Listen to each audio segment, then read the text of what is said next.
২০ আরোহী নিয়ে বিধ্বস্ত হয়েছে তুর্কির একটি সামরিক বিমান। মঙ্গলবার জর্জিয়া আজারবাইজান সীমান্তে বিধ্বস্ত হয় বিমানটি।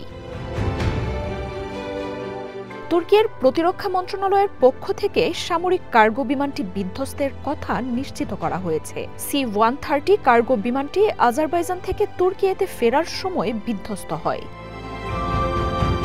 এতে ছিন্ন বিচ্ছিন্ন হয়ে চারপাশে ছড়িয়ে পড়ে বিমানটির ধ্বংসাবশেষ। আরোহীদের কতজনের মৃত্যু হয়েছে তা নিশ্চিত করা হয়নি।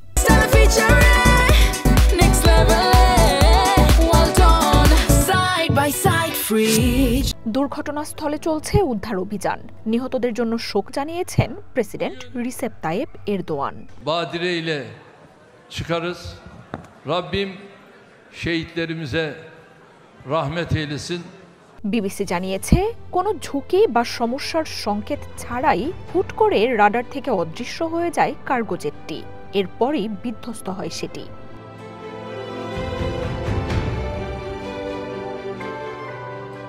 C-130 আমেরিকার নির্মিত বিশালাকার কার্গো বিমান। সাধারণত সামরিক সরঞ্জাম সরবরাহে ব্যবহার করা হয় এটি। বিশ্বের বহু দেশের বিমান বাহিনী কার্গোটি ব্যবহার করে। মার্জিয়া উপমা, ওয়ান ইন্টারন্যাশনাল ডেস্ক।